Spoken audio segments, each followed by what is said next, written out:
ग्रैंडस की हालत काफी ज्यादा खराब हो चुकी थी, बट ऐश के वापस आ जाने के बाद उसमें रिकवरी के कुछ साइंस मिलते हैं। वो अपनी आंखें खोल लेता है और दोनों हाथ को हिलाना भी स्टार्ट करता है। कुछ ही टाइम के अंदर उसके पैर की भी मूवमेंट्स होना स्टार्ट हो जाती हैं। वो खाना वगैरह खाना भी स्टार्ट कर देता है। नर्स जॉय कहती है कि ग्रैंडस के रिकवरी स्पीड को देखते हुए मैं कह सकती हूँ कि आप ग्रैंडस को रिकवर होने में ज्यादा टाइम नहीं लगने वाला। ग्रैंडस को रिकवर होने में ज्यादा से ज्यादा 2 हफ्ते लगेंगे। ये सुनते ही सबके चेहरे पर एक स्माइल आ जाती है। मिस्टी कहती है कुछ दिन पहले ही हमने उम्मीद खो दी थी कि ग्रैंडस अब रिकवर भी हो सकता है, वहीं पर अब हमें ये न्यूज मिलती है कि ग्रैंडस को रिकवर होने में ज्यादा से ज्यादा 2 हफ्ते लगेंगे। ये कमाल की बात है और काफी स्पीडी रिकवरी मानी जाएगी। ऐश भी बहुत ज्यादा खुश हो जाता है और सोचता है कि अगर मुझे पता होता कि ग्रैंडस मेरे पास रहने से ज्यादा अच्छी तरीके से रिकवरी करता है तो मैं पहले से ही ग्रैंडस के पास रुकता। इसी तरह से ग्रैंडस का ट्रीटमेंट होते जाता है और ऐश ग्रैंडस के पास ही रुकता है। ब्रॉक जो कि एक डॉक्टर था वो भी ग्रैंडस का इलाज करते रहता है। वो अपने बैग को ओपन करता है ग्रैंडस के पैर पर पोषण लगाने के लिए, जो कि उसकी रिकवरी फास्ट करेगा। और तभी ओल्ड मैन ब्रॉक के बैग में एक काफी अजीब चीज नोटिस कर लेते हैं। ये कोई पोकेमॉन एग लग रहा था। ओल्ड मैन कहते हैं ब्रॉक ये तुम्हारे बैग में क्या है? ये तो किसी पोकेमॉन का अंडा लग रहा है। ऐश उस तरफ देखता है और कहता है कि हाँ ओल्ड मैन, हम तो आपको इस एग के बारे में बताना ही भूल गए थे।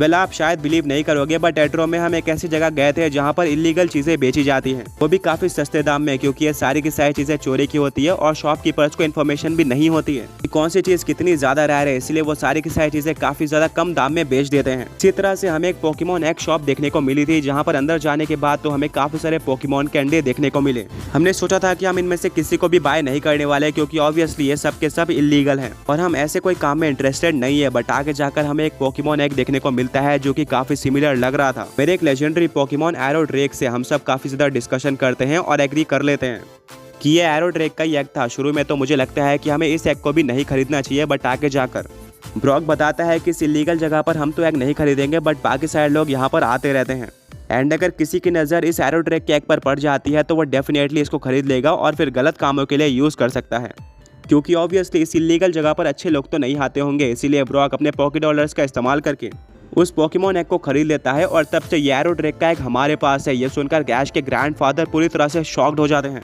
वो कहते हैं ये क्या सच में एक रैंडम शॉप के अंदर इतने ज़्यादा स्ट्रॉन्ग पोकेमॉन का एग पड़ा हुआ था? एंड शॉपकीपर को अंदाजा भी नहीं था कि वो कितने ज़्यादा रेयर एग को ओन कर रहा है। ऐश कहता है कि हाँ आपने बिल्कुल सही पहचाना, हम भी आपकी तरह काफ़ी शॉक थे। ओल्ड मैन ब्रॉक के बैग से उस एग को बाहर निकालते हैं और सच में एनालाइज करने के बाद वो रिवील करते हैं कि एरोड्रेक का एग था और इससे कुछ टाइम में ही एरोड्रेक हैच हो सकता है। जितना शॉक्ड ब्रॉक, मिस्टी, सैना और ऐश हुए थे उससे कहीं ज़्यादा गुना शॉक्ड ऐश के ग्रैंडपा हो चुके थे एरोड्रेक का एग देखकर, क्योंकि उनको पता था कि इस तरह का एग इस तरह के शॉप में मिलना कितना ज़्यादा रेयर होता है। वो कहते हैं कि अच्छा हुआ कि तुमने उस इलीगल शॉप के अंदर एरोड्रेक का एग नहीं छोड़ा। ब्रॉक का लॉजिक पूरी तरह से सही था। ये एग डेफिनेटली किसी न किसी गलत पोकेमॉन ट्रैक के हाथों जा सकता था, जिसको थोड़ी बहुत भी इन्फॉर्मेशन होगी उसको पता होगा कि एरोड्रेक का ही एग है। आगे बढ़ने से पहले पिछले पोकी क्विज के विनर्स ये रहे। एंड आज का क्वेश्चन ये है कि जनरली कौन से पोकेमॉन वर्ल्ड के पोकेमॉन ज़्यादा स्ट्रॉन्ग होते हैं, ओरिजिनल वर्ल्ड के या फिर एट्रो रीजन के? ऐश के ग्रैंडपा कहते हैं जब तक ये कोई हरकत ना करे या फिर हैश होने के साइंस ना दिखाए तब तक इस एग को अपने बैग में छुपा कर ही रखो, क्योंकि अगर किसी पोकेमॉन ट्रैक की नज़र इस एग पर पड़ जाती है तो वो डेफिनेटली तुम्हारे पीछे पड़ जाएगा और इस एग को चोरी करने की या फिर हथियाने की कोशिश करेगा। ब्रॉक कहता है कि हाँ हमने अभी तक इस एग को पूरी तरह से सीक्रेट रखा है, किसी ने भी इस एग को नहीं देखा है। पर शायद ब्रॉक को नहीं पता था कि इसी मूवमेंट पर पोकेमॉन सेंटर में कुछ लोगों की नज़र उस एग पर पड़ चुकी थी। आगे ब्रॉक कहता है कि जब तक एरोड्रेक हैश नहीं होता है और एग के फॉर्म में रहता है तब तक तो ठीक है, बट मैं सोच रहा हूँ कि अगर एरोड्रेक हैच हो जाता है तो हमें आगे क्या करना है? क्या ये पोकेमॉन मुझे रखना चाहिए या फिर किसी और स्ट्रॉन्ग पोकेमॉन ट्रैक जैसे कि आपको या फिर ऐश को दे देना चाहिए? बट ऐश के पास तो ऑलरेडी एक एरोड्रेक है। मुझे लगता है कि यह आपको ही देना सही होगा, क्योंकि मैं एरोड्रेक को हैंडल नहीं कर सकता हूँ। ऐश के ग्रैंडपा कहते हैं कि हाँ ये तो एक काफ़ी ज़्यादा बड़ा सवाल रहेगा और मैं एरोड्रेक का ख्याल रख सकता हूँ, तुम मुझे एरोड्रेक दे देना।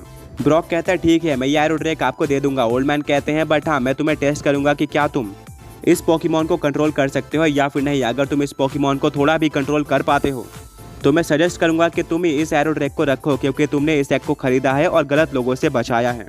तुम ही इसके असली हकदार हो। ब्रॉक की आंखें खुली की खुली रह जाती है और वो कहता है कि ओल्ड मैन क्या सच में अगर मैं काबिल हुआ तो इस एरोड्रेक को रख सकता हूँ? ओल्ड मैन कहते हैं बिल्कुल, तुम इसके काबिल हुए तो इस एग को रख लेना। वेल बाकी का फैसला हम आगे करेंगे। अब ब्रॉक एरोड्रेक के एग को और भी ज़्यादा सीक्रेटली रख लेता है ताकि किसी को भी इसके बारे में ना पता चले। और अब वो ग्रैंडस के पास पहुंचते हैं, जहां पर ग्रैंडस अब बैठने लगा था और खुद से खाना भी खा रहा था, जो कि एक बहुत ज़्यादा बड़ा पॉजिटिव साइन है।